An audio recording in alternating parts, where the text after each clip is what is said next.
지난 이야기. 나는 수사관과 함께 수사에 박차를 가한다. 수사관이 가져온 알 수 없는 사건의 자료들. 우리는 이 사건들의 공통점을 찾아냈고 생존자를 찾아냈고 그에게 당시의 이야기를 전해 듣는다. 그리고 사건 현장에 도달한 우리들은 툇마루의 디딤돌을 치우기 시작했다. 그리고 내게 들렸던 애기 울음소리. 그 소리와 함께 한 군인이 나를 보며 미소를 짓고 있었다. 수사관의 도움으로 나는 정신을 차렸고 우리는 툇마루에서 20년이 지난 아기의 시체를 발견하게 된다. 그리고 모든 미스테리가 풀어지기 시작했다. 1978년 7월 14일 육군 중사 김가 같은 부대원 중사 고 하사 이와 자신의 아내를 소총으로 살해하고 본인은 자살. 아니, 이럴 수가. 나와 같은 생각이 들었는지 수사관이 놀라움을 금치 못했다. 저 담요 속에서 나온 쪽지의 날짜는 1977년 12월 20일. 그리고 아기의 이름은 김. 1977년 12월 20일은 저 아기의 생년월일이 분명하고 용의자 김 중사의 자식일 겁니다. 이런 세상에. 그럼 이제 어떡합니까? 제가 전에 죽은 김 병장과 여기 왔을 때 주변 이웃들을 조사한 적이 있습니다. 그래서요, 그 중에 이 집에서 30여 미터 떨어진 곳에 아주 연로한 노부부가 살고 있었는데 이곳에서 쭉 살아왔다고 했습니다. 그 사람들은 이 아기에 대해서 뭔가 알고 있을 겁니다. 그래요? 그럼 바로 갑시다. 수사관은 서둘러 우위의 모자를 뒤집어 썼다. 순간 나는 바닥에 놓여있는 아기 시체가 눈에 들어왔다. 저 아기 어떡하죠? 그러게요. 차에 싣고 다닐 수도 없고. 일단 다시 마루 밑에 보이지 않게 넣어놓고 다시 옵시다. 마루 밑? 불쌍하지 않소? 20년 넘게 저렇게 어둡고 쾌쾌한 곳에 있었는데. 그러고 보니 내 생각이 짧은 듯 싶었다. 그럼 방에 보이지 않게 들여놓고 갑시다. 우리는 그 아기 시체를 조심스레 들고 들어가 툇마루와 이어진 작은 방 구석에 살포시 내려놓았다. 아기를 내려놓고 수사관은 잠시 아기를 물끄러미 쳐다보며 말을 했다. 참 마음이 착잡하구려. 태어나자마자 얼마 안 되어 저희 어린 몸으로 어둡고 음침한 곳에서 수십 년을 보냈으니 나도 잠시 그 아기를 쳐다보면서 마음속으로 아기의 명복을 빌었다. 자, 이제 가시죠. 우리는 쏟아지는 빗속을 달려 그 노부부의 집으로 향했다. 녹이슬어 페인트가 여기저기 벗겨진 낮은 철제 대문이 눈에 들어왔다. 여기입니다. 와, 진짜 옛날 집이네. 집 자체는 시멘트 블럭으로 쌓아 올려 기와를 얹은 허름한 형태였지만 마당은 텃밭이 있을 정도로 비교적 넓었다. 아직 불이 켜져 있는 것으로 보아 노부부는 잠든 상태가 아닌 듯 싶었다. 계십니까? 대문을 두드리며 우리는 인기척을 보냈다. 몇 번을 두드리며 안에 있는 사람을 부르자 마루에 불이 켜졌고 70대로 보이는 노인이 러닝셔츠와 반바지 차림으로 우산을 쓰고 나와 우리를 맞이했다. 뉘쇼. 피부는 까맣게 그을리고 주름진 얼굴에 마른 체형이었지만 노인은 매우 정정해 보였다. 우리는 우리의 신분과 여기에 온 목적을 얘기한 후 그의 안내를 받아 집 안으로 들어갔다. 알모, 손님이 오셨어. 먹을 것 좀 있으면 내와요. 그러자 노인의 아내가 방문 밖으로 얼굴을 내밀더니 누구인지 묻고는 우리를 반갑게 맞이했다. 안방에 앉자마자 노인은 담배 하나를 입에 물었다. 저 집에 참 사고도 많이 났지. 조용하다 싶으면 사고 나고 또 조용하다 싶으면 또 사고 나고. 혹시 어르신 대략 20년 전에, 그러니까 애 키우던 집 하나 있었잖아요. 20년 전? 20년 전이라. 군인 가족인데 중사 한 명이 자기 아내를 죽이고 자살한 사건 말입니다. 아, 그 친구. 그제서야 노인은 무릎을 탁 치며 대답했다. 그때 노인의 아내가 옥수수를 담긴 양푼 그릇과 음료수를 들고 들어왔다. 아이고 참, 손님 오셨는데 또 담배질이네. 아내의 푸념에 노인은 아랑곳하지 않고 말을 이었다. 그 친구 저 집에서 6년 가까이 살았지. 참 좋은 친구였어. 얼굴 잘생겼지, 성실하지, 인사성 밝지. 동네에 나이 맞는 처녀라도 한 명 있으면 소개시켜주고 싶었다니까. 그런데 그 친구가 거기서 산 후 4년쯤 되었을 때인가 여자 하나를 데려와 살더라고. 결혼할 여자친구라면서 데려왔는데 아주 고운 섹시였다오. 그 친구만큼이나 예의도 바르고 부지런했지. 혼인식도 안 하고 산 것 같았는데 마치 부부처럼 너무나도 행복하게 잘 살고 있더라니까. 이에 노인의 아내가 중간에서 끼어들었다. 옛날 죽은 그 불쌍한 군인 얘기구려. 노인은 잠시 손에 들고 있던 담배의 재를 털어낸 후 계속 말을 이었다. 그런데 온 지 얼마 안 돼서 색시의 배가 불러오더니 아들을 출산을 한 거야. 참 빠르기도 하지. 그때쯤 그 친구는 혼인신고를 하고 애 출생신고까지 마쳤다 하더라고. 얼마나 좋아하던지. 모든 걸 경험해본 내 나이에도 여간 부러운 게 아니더라니까. 그런데 그 친구가 죽던 그 해에 우리 동네에 작은 부대 하나 이전해 왔어. 아주 멀리서 온 부대 같더라고. 부대 마크도 다르고 다들 처음 보는 군인이었어. 아주 먼 곳에서 훈련 지원을 나왔다 그러더라고. 6개월 정도 머물다 갈 거라면서 막사도 천막을 쓰고 밥도 이동식 취사기로 해먹더라고. 그런데 말야, 그 부대가 이 동네에 온 뒤로 이상한 말이 돌았어. 노인은 잠시 쓰디쓴 표정을 지으며 미간을 찌푸렸다. 그의 아내도 고개를 돌려 한숨을 내뱉으며 가슴을 잠시 쓸어내렸다.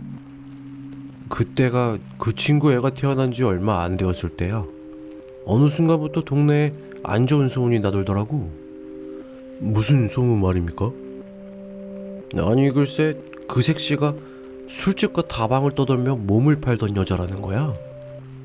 누가 그런 말을 하던가요? 이전에 온 그 부대원들 사이에서 처음 나온 것 같아. 원래 그 부대가 있던 동네에서 그 색시가 그런 일을 했었나 봐.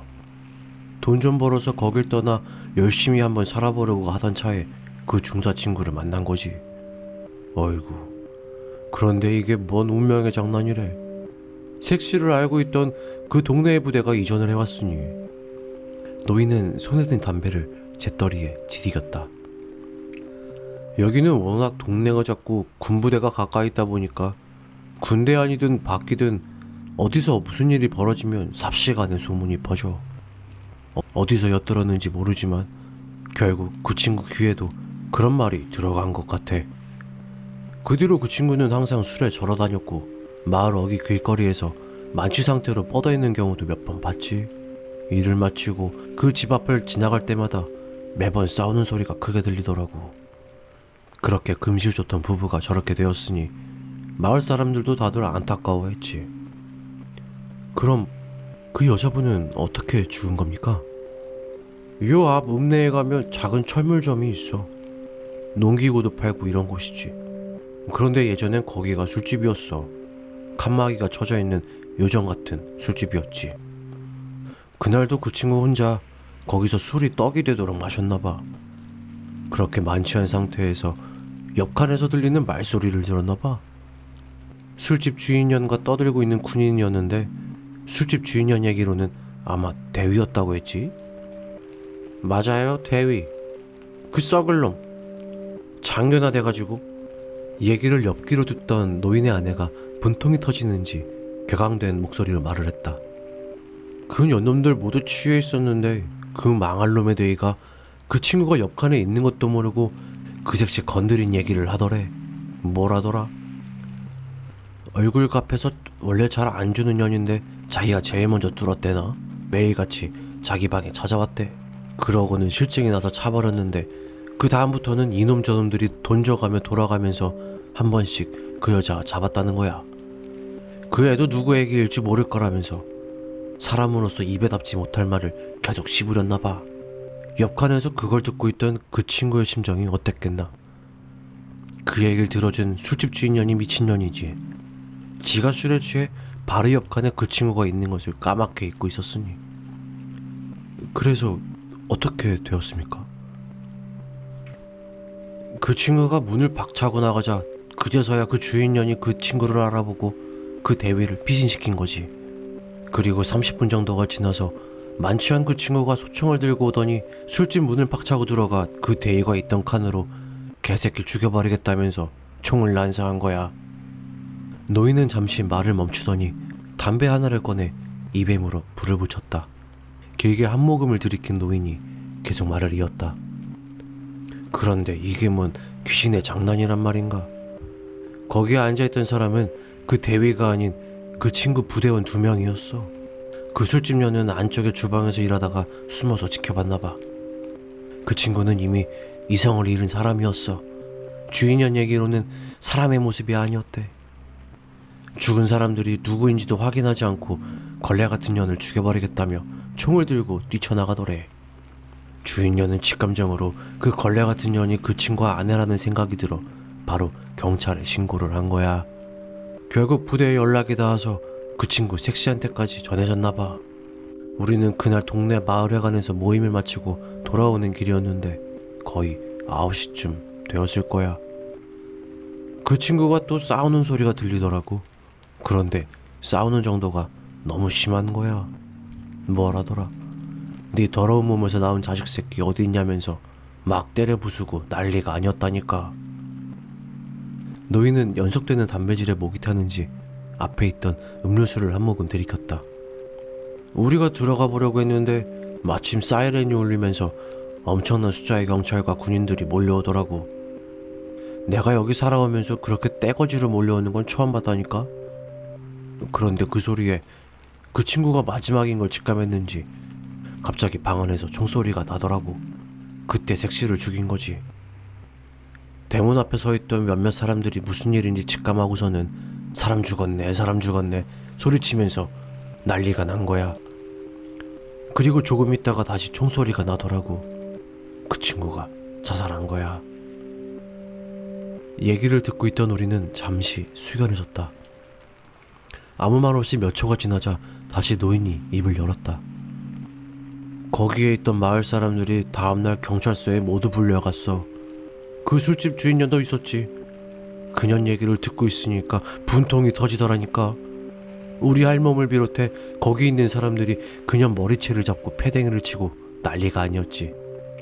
아이고, 지금 생각해도 그년 그때 찢어 죽이지 못한 게 한스럽다니까. 노인의 아내가 분노가 치미는지 이를 갈며 화를 냈다.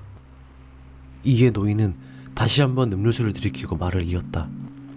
그런데 우리를 더 화나게 하는 건 그 대위라는 놈이 부대 복귀를 핑계로 나타나지라는 거야.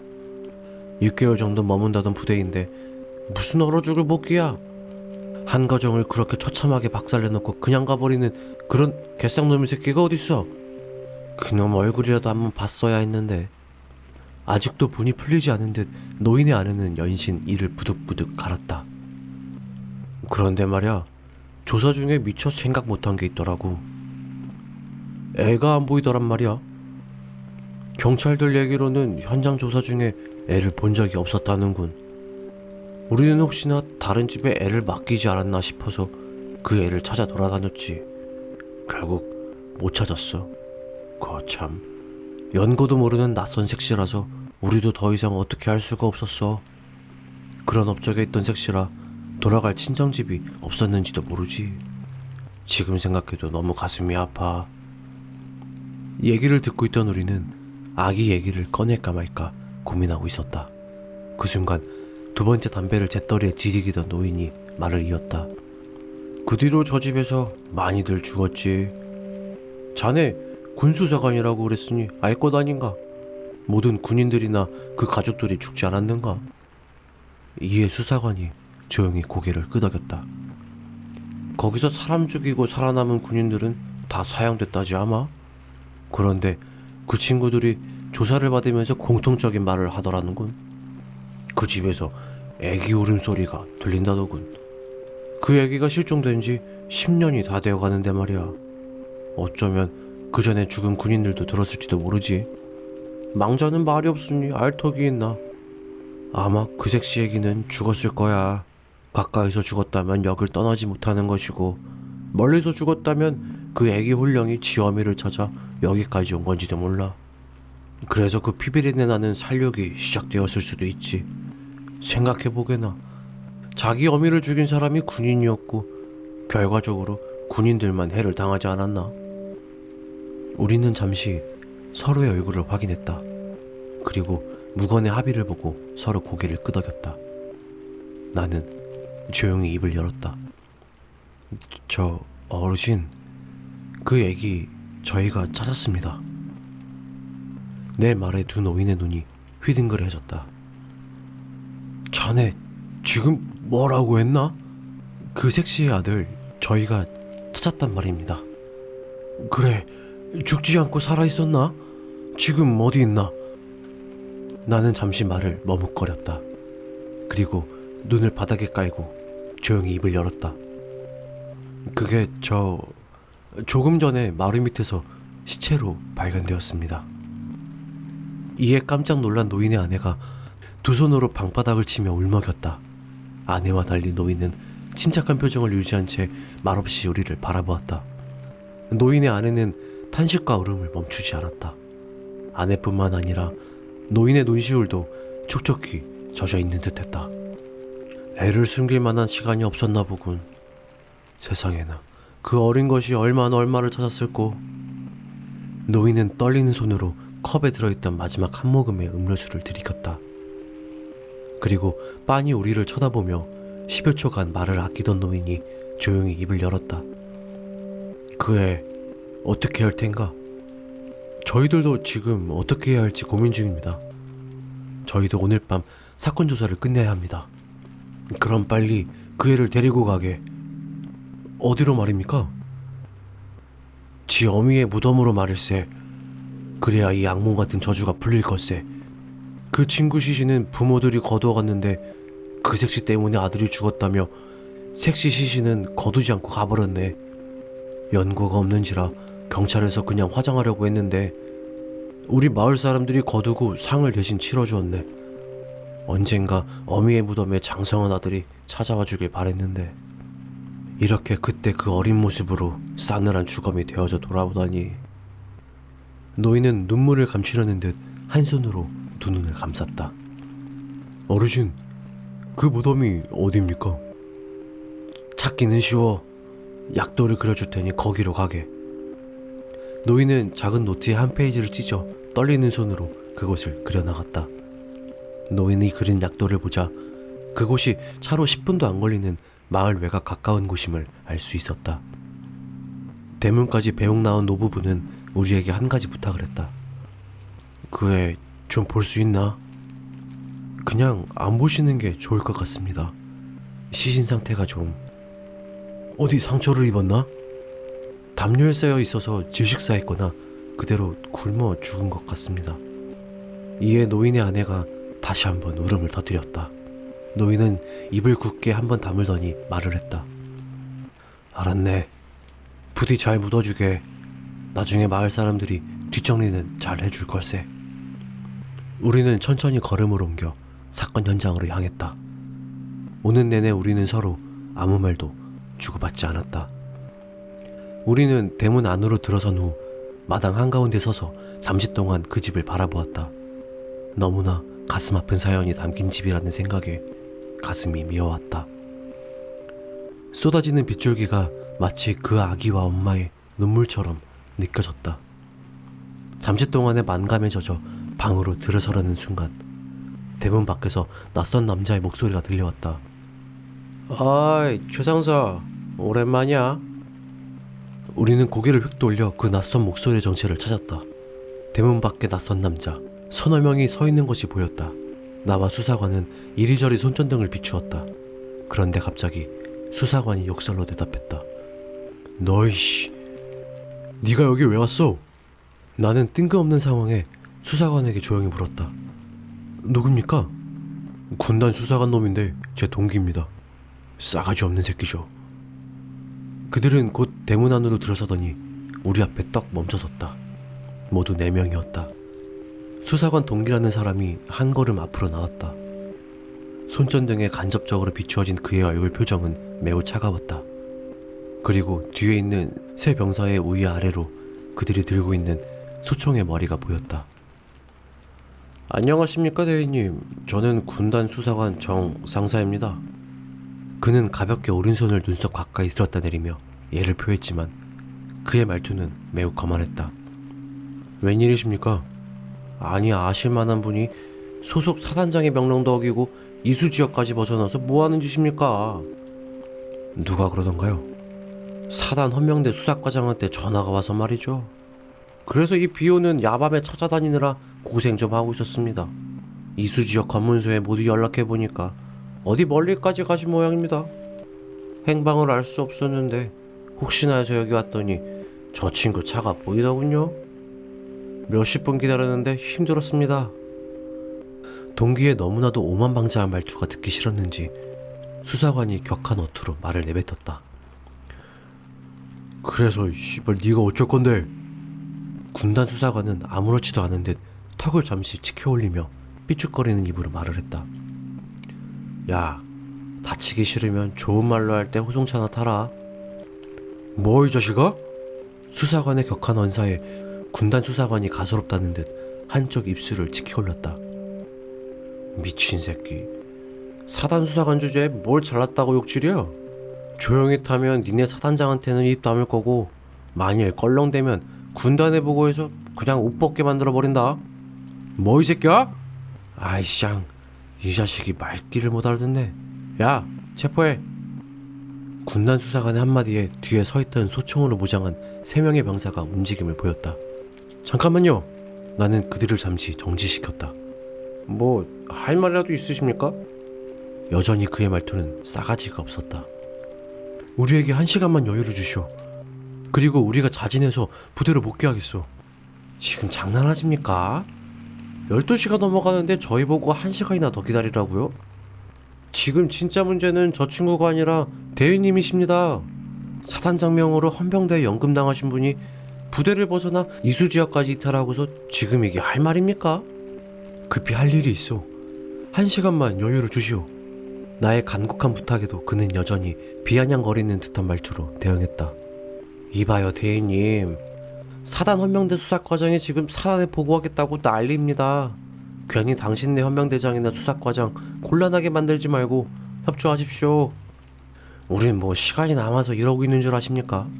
그냥 가시면 되는데 왜 아무 상관없는 우리까지 피곤하게 만드는 겁니까? 에?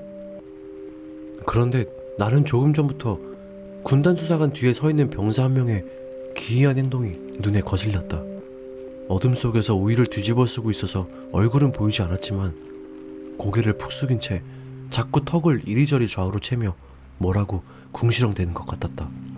그런데 아까부터 저 친구 왜 저래? 나는 머리를 옆으로 살짝 눕히고 군단 수사관 뒤에 있는 그 병사를 바라보며 말을 했다. 대위님, 지금 뭐 하는 거요? 군단 수사관은 나를 바라보며 물었지만 잠시 후 뒤에서 소리는 낯설고 기괴스러운 소리에 고개를 돌려야만 했다.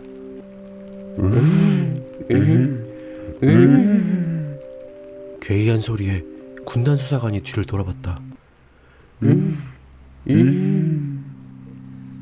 연신 아래턱을 좌우로 채던 병사가 또다시 알 수 없는 종류의 소리를 내기 시작했다.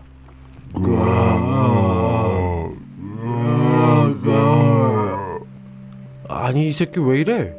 나는 즉시 손에 들고 있는 손전등을 그 병사를 향해 비추었다. 동그란 모양의 손전등 빛에 비추어진 그의 얼굴에 모두들 놀라 뒤로 물러섰다. 간질 환자처럼 눈은 돌아가 흰자위만 보였고 입에서는 연신 거품을 쏟아냈다. 총 빼서. 갑작스러운 내 말에 군단 수사관이 되물었다. 뭐라고요? 우리 모두 죽어요. 총 뺏으라고. 내 말이 떨어지기 무섭게 그 병사는 갑자기 목을 이리저리 꺾더니 우리를 향해 미소 지었다. 어라? 정신이 돌아왔네. 군단 수사관은 신기하다는 듯 그를 바라보았다. 안 돼! 총 뺏으라고! 나는 잽싸게 그를 향해 달려들었다. 그러나 군단 수사관이 나를 몸으로 막더니 부릅뜬 눈으로 노려보았다. 대위님, 이거 왜 이러실까? 어디로 튀시려고? 꼼짝하지 마쇼. 나는 이에 아랑곳하지 않고 몸부림을 치며 울부짖었다. 야, 씨발, 우리 다 죽는다고! 나의 미친 듯한 행동에 나를 붙잡고 있던 군단 수사관이 소리쳤다. 야, 뭐해? 이 사람 붙잡아! 양쪽의 두 병사가 재빨리 다가와 나의 양팔을 움켜잡았다. 그 순간 소총의 장전 소리에 우리는 모두 그 자리에 굳어버렸다. 그리고 모두들 나에게 집중되어 있던 시선을 천천히 돌려 그 병사를 바라보았다. 빗소리 외에는 그 아무것도 들리지 않는 적막감과 극도의 긴장감이 맴돌았다. 그와 동시에 연신 빗줄기를 쏟아내고 있는 그 병사의 우위가 막대로 걷어 올려지듯이 천천히 올라갔다. 우위가 걷어 올려지자 내 눈에 들어온 것은 우리를 향하고 있는 소총의 총구였다. 총알이 빠를까? 내 몸이 빠를까? 순간 말도 안 되는 생각이 내 머릿속을 맴돌았다. 극도로 긴장된 상황에 모두들 굳어버린 자세를 풀지 못했다. 너 이 새끼 뭐 하는 거야? 나를 붙잡고 고개를 뒤로 돌린 채 그를 바라보던 군단 수사관이 떨리는 목소리로 물었다. 그야말로 일촉즉발의 상황이었다. 다리가 후들거렸고 오금이 저렸다. 전에 몇 번 금속성 물질이 내 몸을 관통한다면 어떤 느낌일까 궁금해한 적이 있다. 대폭구멍처럼 확대되어 보이는 나를 향한 총구를 보는 순간 그게 미친 상상이었음을 느꼈다. 갑자기 그 소름 끼치는 미소를 지워버리더니 병사가 입을 열었다. 그런다고 모든 게 끝나지 않아. 뭐라고? 그리고 그 병사는 무슨 결심을 한 듯 입을 굳게 한번 다물더니 마지막으로 다시 입을 열었다.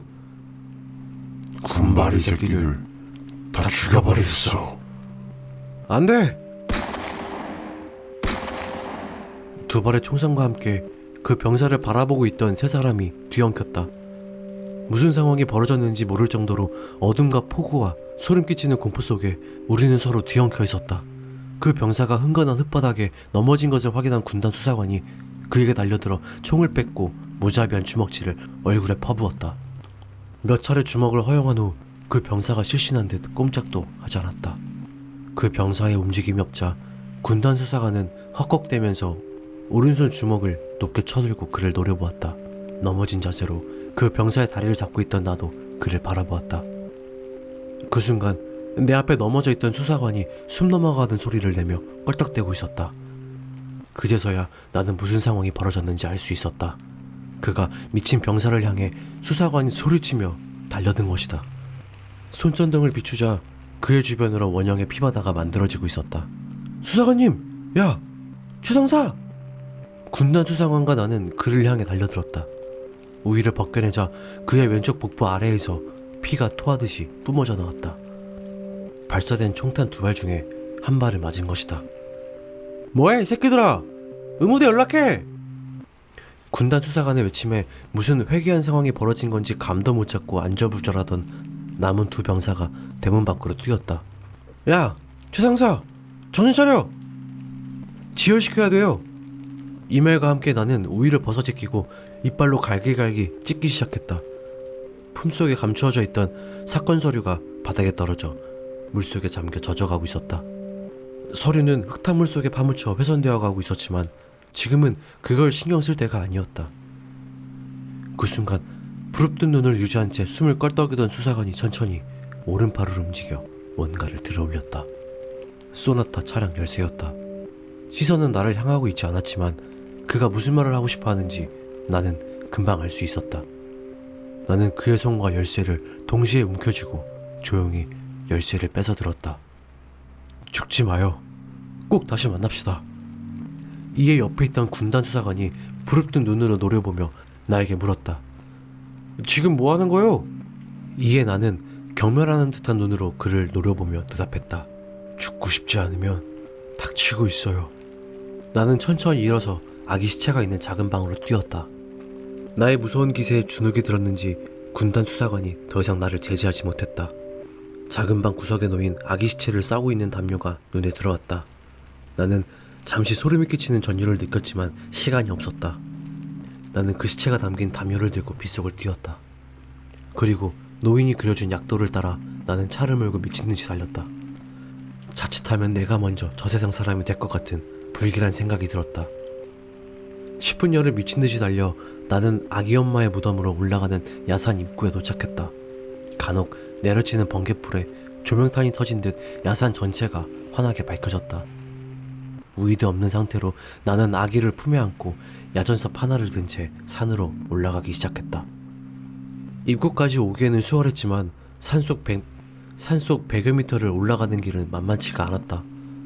거의 물반 흙반이라고 해도 과언이 아닐 정도로 땅이 질퍽거렸다. 몇 차례 미끄러짐을 반복하며 나는 아기 엄마가 있는 무덤으로 거의 기듯이 올라갔다. 헐떡이는 숨소리에 맞춰 빗물이 내 입속으로 침투하기 시작했다. 침인지 빗물인지 입속에서 쏟아지는 분비물이 턱을 따라 흘러내렸다. 드디어 노인이 말한 그곳에 도착했다. 정말로 비석 하나 없이 동그란 낮은 봉분만이 나를 기다리고 있었다. 마을 사람들의 관리가 있었는지 주변엔 잡초나 나무가 자라지 않았다. 아기가 담긴 담요를 오른팔로 감아 안은 채 숨을 헐떡이며 나는 그 무덤 앞에 한참 동안 서 있었다. 깊은 밤 산속에 비까지 내리고 어느 이름 모를 여자의 무덤 앞에 지금 나는 서 있다. 그 무엇이 나를 이곳으로 이끌고 왔는지 기억조차 정리가 되지 않았다. 어쩌면 20년 넘는 세월 동안 나를 이 자리에 세우기 위해 그 수많은 일이 벌어졌을지도 모른다. 수만 가지 생각이 교차하면서 나는 깊은 상념에 빠졌다. 잡스러운 생각들이 정리되자 나는 지금 해야 할 일이 떠올랐다. 20년 넘게 내려온 이 피비린내 나는 저주를 풀어야 한다는 것이다. 당신의 아이요. 그녀가 듣고 있는지 아닌지 나는 관심이 없었다. 단지 내가 하고 싶은 말을 하고 있을 뿐이었다. 이제 눈물을 거두고 이 아이를 데려가시오. 나는 아기를 조용히 내려놓고 봉분 옆을 야전삽으로 파헤치기 시작했다. 빗물을 먹어서 그런지 생각보다 흙이 쉽게 파헤쳐졌다. 어느 정도 적당한 깊이가 되었다고 판단이 서자 나는 아기가 든 담요를 들고 와 그 구덩이 속으로 가만히 내려놓았다. 물끄러미 몇 초간 검은 미이라가 돼서 어미품으로 돌아온 아기를 쳐다보았다. 이젠 엄마하고 편히 잠들거라. 야전삽이 아닌 두 손으로 정성스레 흙을 채워나갔다. 그런데 갑자기 내 주변에 너무나도 작은 아기 울음소리가 맴돌았다. 그러나 나는 멈추지 않고 흙을 채워나갔다. 이젠 이 소름 끼치도록 지겨운 환청과 이별하고 싶다. 두려움 때문인지 서러움 때문인지 이 아이에 대한 안타까움 때문인지 이유 모를 눈물이 내 두 눈에서 쏟아졌다. 흙을 다 채운 나는 천천히 일어서 그녀의 무덤 앞에 다시 섰다. 그리고 조용히 흙으로 범벅이 된 오른손을 들어 그녀에게 예를 갖추었다.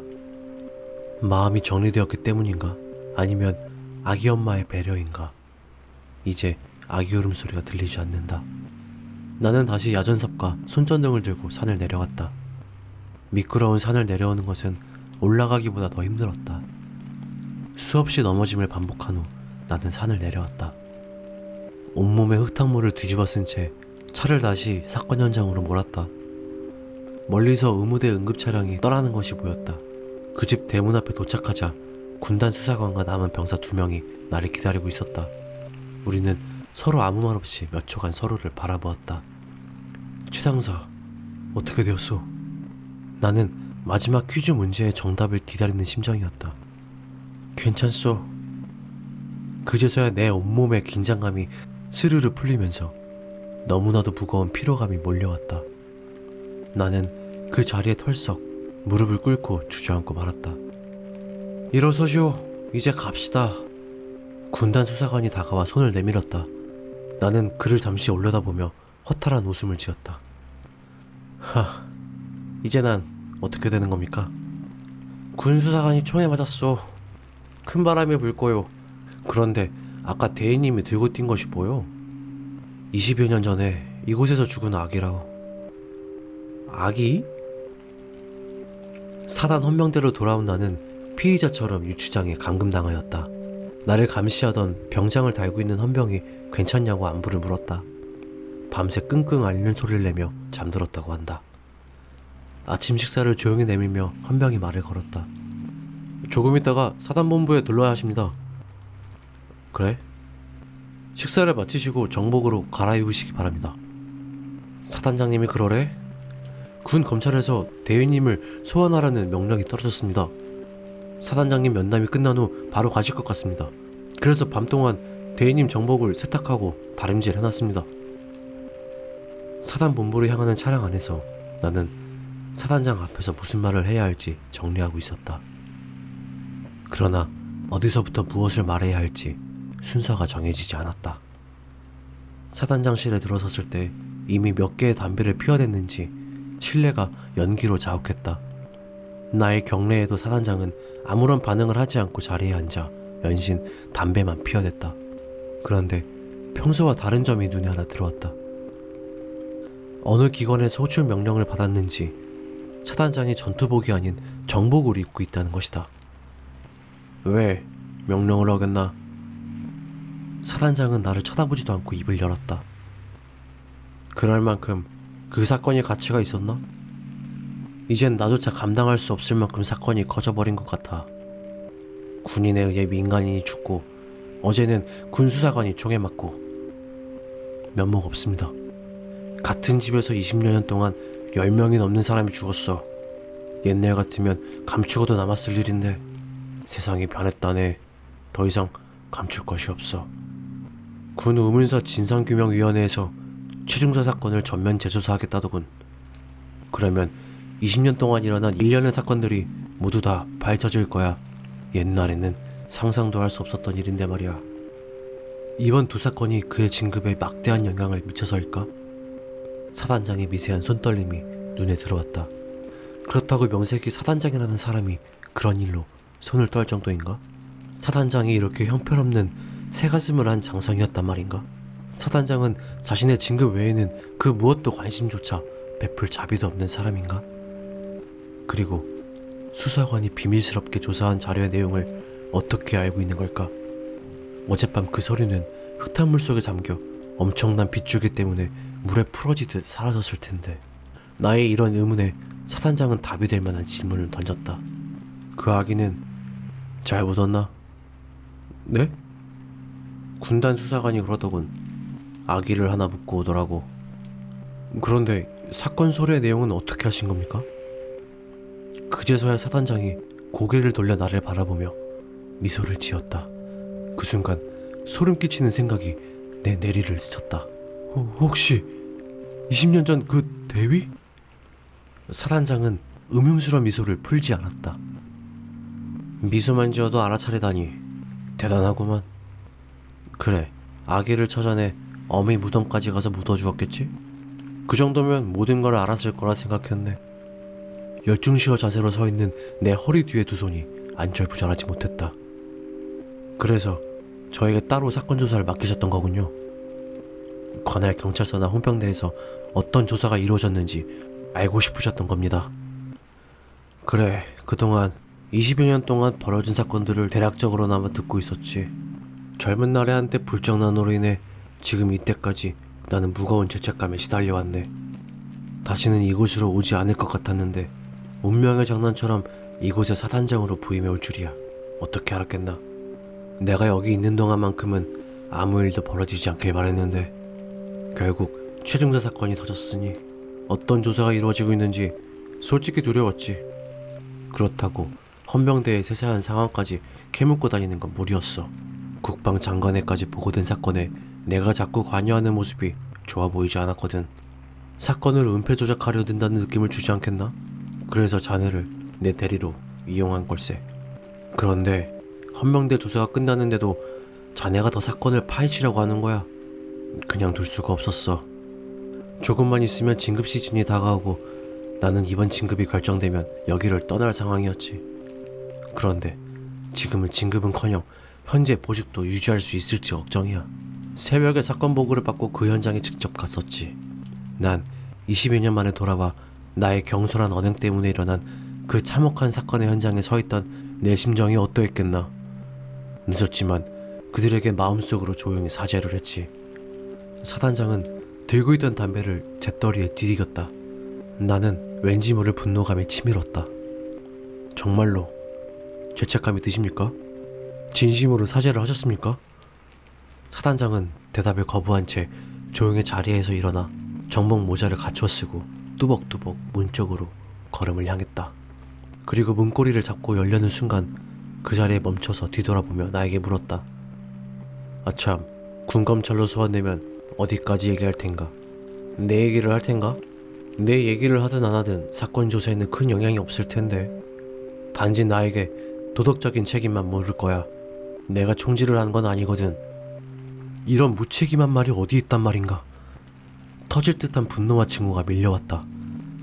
필요하다 판단이 되면 진실을 밝힐 것입니다. 도대체 왜 자네는 안전한 길을 놔두고 자꾸 이런 위험을 자초하나?